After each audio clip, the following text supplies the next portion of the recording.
Assalamu alaikum and welcome to An Nur the Light. As you know, I've taken over the reins from the more than capable Maria Makonda, and it's my pleasure to welcome you to the show. This week, we're kicking things off with a story about a brother who helps people fulfill dreams. I wonder what this is about.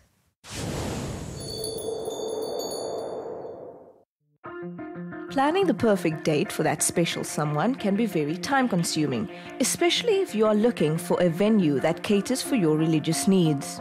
Marketing entrepreneur by day and events planner by weekends, Zain Moosa sees himself as the third wheel to your duo who plans every detail of your date to perfection, keeping Islamic principles at the core of his services. I'm the guy who started with a favor to a friend. And he came to me 2 days before Valentine's Day. And he comes to my office and is like, listen, can we make this work? Can we make it happen? So I said, yes, we can, even though it's Friday night.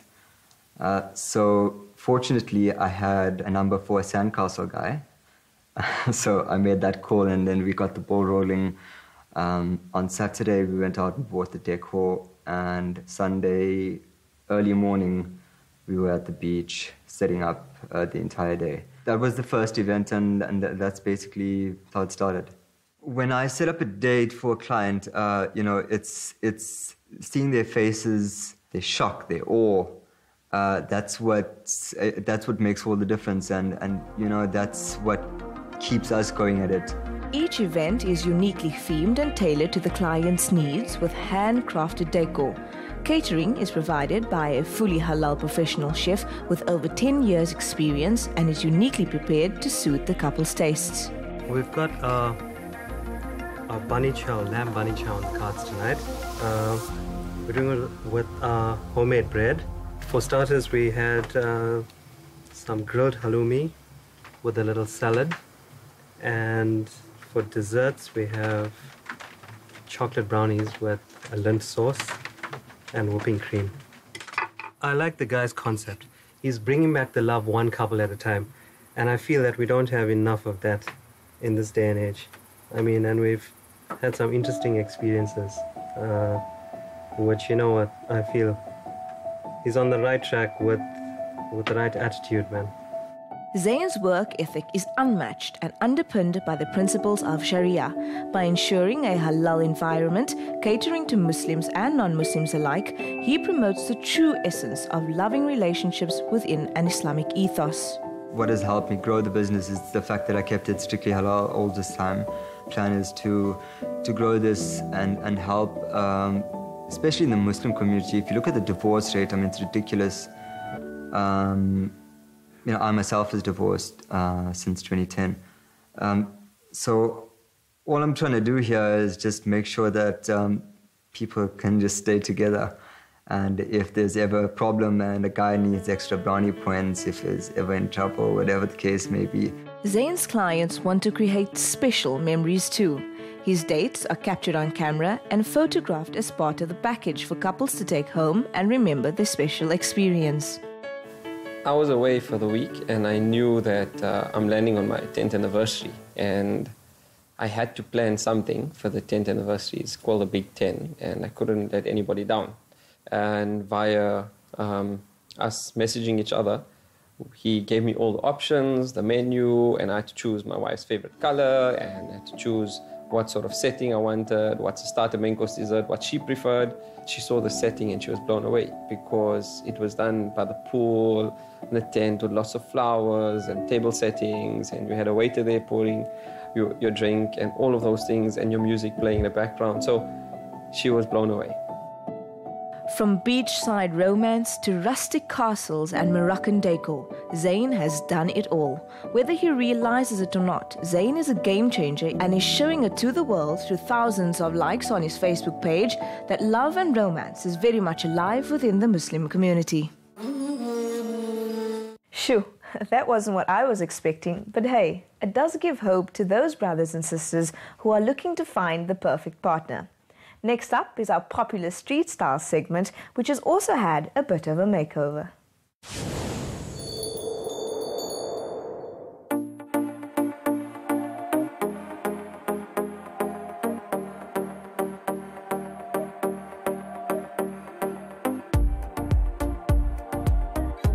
The kameez brand was started off very much by mistake.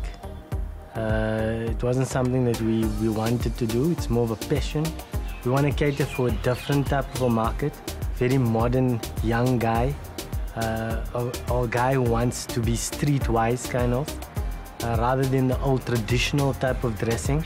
We do Islamic clothing for men, for kids, and now we're launching a range of women's wear, like abayas, as it's known.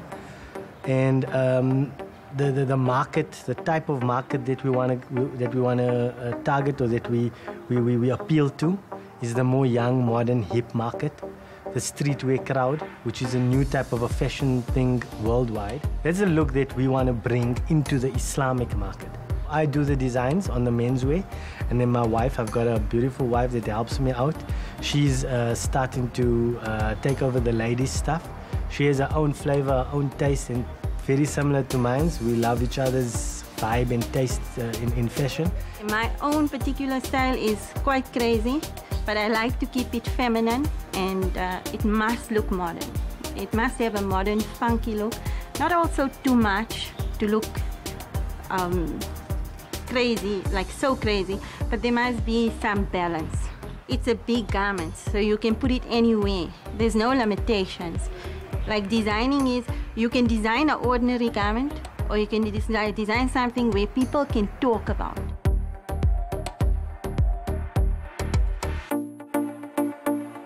We look at a lot of different aspects when we're designing.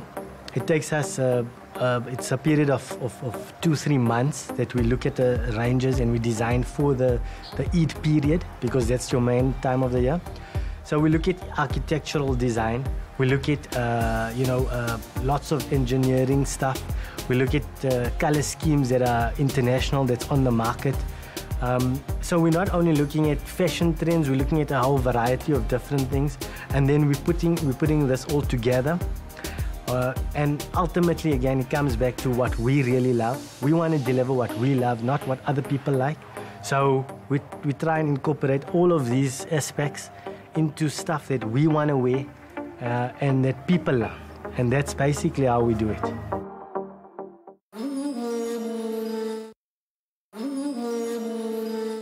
Nothing ventured, nothing gained, as the saying goes. And that's why An Nur is always innovating and looking at different ways to keep us all entertained. The Western Cape is in the throes of a devastating water crisis, and much has been made about being water wise. This week, we look at how Muslims are helping in this regard. Cape Town is experiencing its worst drought on record. Dams are running empty and the water supply is drying up. Drastic measures are in place to prevent the city from running out of water. Everyone and everywhere has been affected. I mean, at first we were getting so much water for so much money.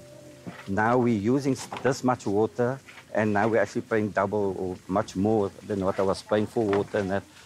So so it's actually much more. So I'm paying more for less, and it's a service I pay for. I pay my rates, I pay for my water, sanitation, everything. And since we're paying so much more, I mean, we actually want better service, and the city doesn't deliver. Global warming has led to climatic changes, and South Africa is experiencing this firsthand. Our religion of Islam teaches us that we need to appreciate every blessing of Almighty God, Allah. And water is one such blessing, so much so that Allah says in the glorious Quran that we have created from water every living thing. Water forms a big part of the lives of Muslims. It is used for ritual ablution 5 times a day, and this can place further stress on the already scarce resource. The teachings of Islam does allow for a deviation from the normal ablution. We have instituted a system where we doctored our taps, that the water doesn't come out splashing, but rather savingly. And so we also put people through a process of education, because you know that before prayer we need to take ablution. However, that ablution, the minimum requirement is to wash certain parts of the body once only, but it is preferable to wash it thrice. Now, because of the water crisis, we encourage people to wash every limb in this ceremonial ablution only once and use water sparingly. Mosques are also at the forefront of curbing excess water usage, and Muslims are answering the call by authorities to clamp down. As a substitute for water in the sense or in the event where there is absolutely no water, we can take pure sand or pure dust, hit it once with both the palms of our hands, wipe our entire face once, hit it again and wipe over your arms once, and that serve also as a form of ablution, as spiritual preparation for the worship of Almighty God. We're coming to collect some water for our family back home. So we're trying to conserve our water sources in Cape Town by doing our part by collecting water to use at home instead of using municipal water. Basically, for everything for the household, we completely off municipal water.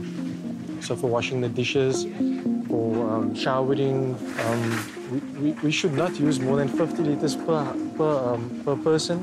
So if you calculate that, I think we're using less than what we're supposed to use. Day Zero is a term coined for when the city runs out of water. The date has been shifted numerous times, and for now, it seems that there will be no Day Zero in the foreseeable future. It, however, doesn't mean the city is safe, as winter rainfall will determine this. A new reality for the people of Cape Town is that water is scarce, and they should be far more considerate when using it. I'm sure I don't have to remind you that it's not only the Western Cape, but many regions across South Africa that are facing water shortages. We all need to contribute to saving this precious resource to make sure it's around for future generations. Next up is our new segment called the tafseer. أعوذ بالله من الشيطان الرجيم بسم الله الرحمن الرحيم الله الذي خلق السماوات والأرض وأنزل من السماء ماء وأنزل من السماء ماء فأخرج به من الثمرات رزقا لكم وسخر لكم الفلك لتجري في البحر بأمره وسخر لكم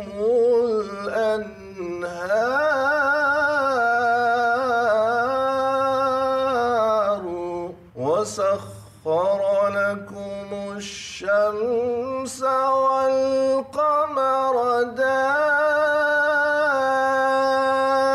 دائبين وسخر لكم الليل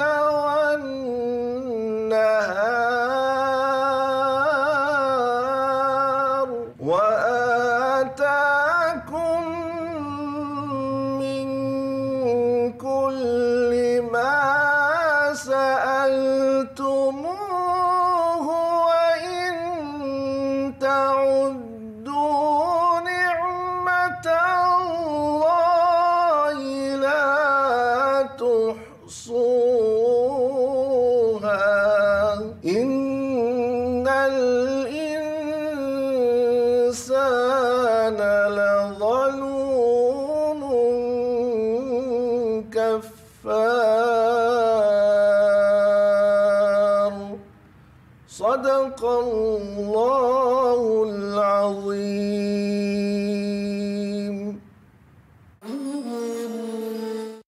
Assalamu alaikum wa rahmatullahi wa barakatuh.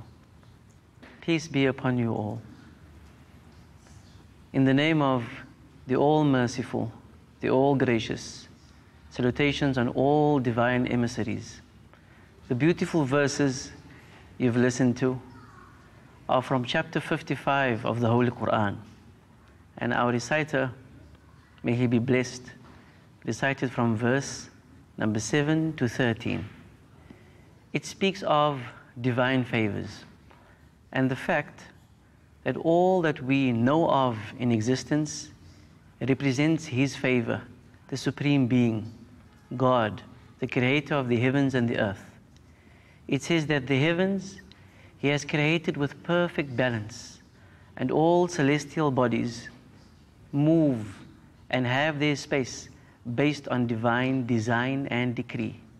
Nothing is per chance. As an example of what is required of a successful life and existence, that we strive towards balance as well, on all flanks, on all levels, in all aspects of our lives.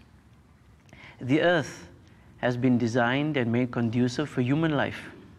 In it is all that man could ask for, from various types of fruits and benefits and fauna. At the end, the question is posed in verse 13. فَبِأَيِّ آلَاءِ رَبِّكُمَا تُكَذِّبَانِ? Which of the favors of your Lord do you deny? In our own spaces, with our own routines, we may become so preoccupied that we forget to look around us and appreciate the space and place that we find ourselves in. But His grandeur and His favor cannot be missed if we were simply to open our eyes. Every single breath is a blessing.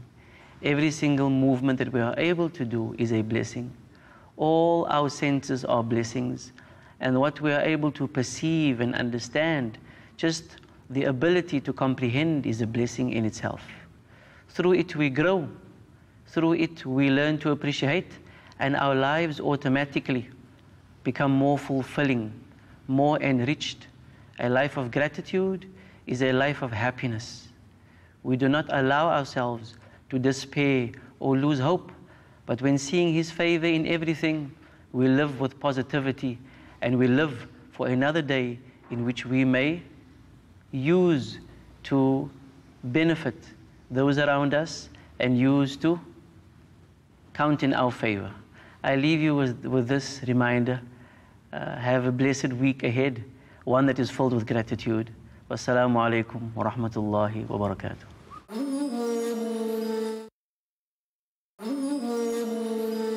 The Quran remains a guide for Muslims the world over, and the tafseer segment is our way of keeping viewers close to it. Lamees Du Toit is in the kitchen with this week's recipe. Assalamu alaikum. In my quest to find everything easy, this recipe is a sure winner to hit the spot, and it's my chicken Alfredo. And the ingredients that you need to make it are the following. I've got a punnet of mushrooms, and I like to use the portobello mushroom because I find it's a meatier, tastier mushroom, and it stands up to the cream. I've got 1 cup of onions, finely chopped, salt to taste, about 2 tablespoons of fine garlic. I've got ground black pepper, and then my twist on the Alfredo, which just adds a nice depth of flavor, is the beef stock. So you can either use the stock cubes or use the beef stock powder that come in jars and just mix with a little bit of water. My aromatic for my Alfredo is oregano. So I'm using the fresh oregano this time, and of course my green chilies. And then I've got some oil for frying, and I've got 300 milliliters of cream. I've got some flour just to thicken up my sauce, and I've got 4 chicken fillets, and I've cut this across the grain so you don't get any of that stringy bits when you're enjoying a pasta. And pre-made is 250 grams of spaghetti. So to start off, we're going to start off by sauteing our onions. Now my pan is nice and warm. I'm going to add some oil. I'm using sunflower oil. You can use olive oil. I just find that it doesn't reach the temperature that you want your onions to saute at. So in goes my onions.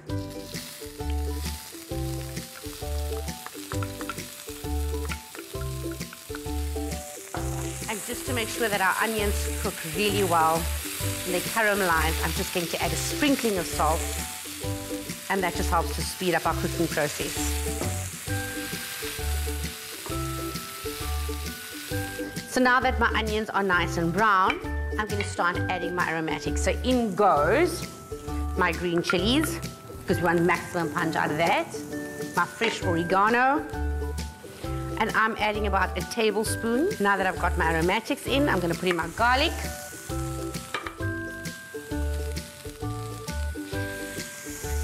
Fresh garlic is always better.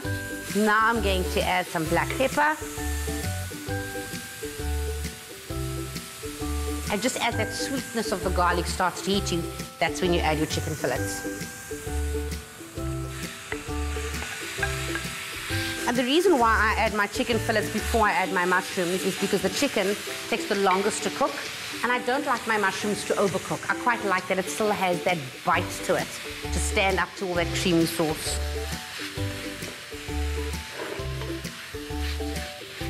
Okay, so now that my chicken is about, I'd say, 60% cooked, I'm going to add my mushrooms. And you'll notice at this point I've added absolutely no water or liquids or salt, because the mushrooms actually let off quite a bit of water as it cooks. And I don't want to add any additional moisture. I'd rather let the flavors intensify on its own. And once the chicken is cooked all the way through, that is when we add our flour, our stock, and our cream. Okay, so now that my chicken is cooked, and you can see that the mushrooms have actually seeped quite a bit of water, this is where I add my flour. So just a sprinkling of flour, I would say this would be about 1 heap to 2 tablespoons. Usually don't want more than that. Okay, it's starting to dry out nicely. So what I've got here is the dry stock in a jar variety. So just make sure when you add it that you mix it through nicely. So you've noticed I haven't added any salt other than to my onions. And that's because a stock cube or any stock tends to be salty enough. So in goes my stock.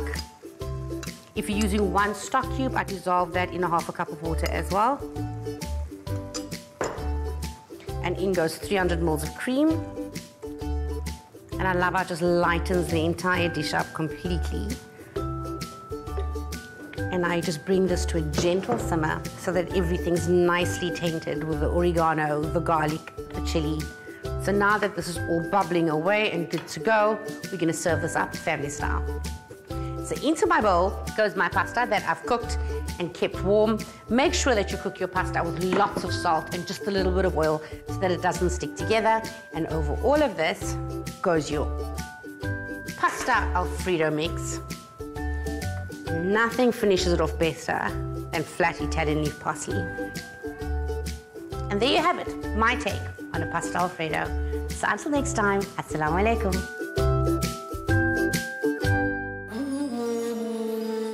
Hey, that was Lamees, who I've watched on the show countless times, and don't tell her, but I've tried some of her recipes too. And now I get to sit here and present her segments. How cool. As much fun as it is, our time is up and I sadly have to go. Shukran for tuning in to An Nur the Light. Assalamu alaikum from me, Zahra Robinson.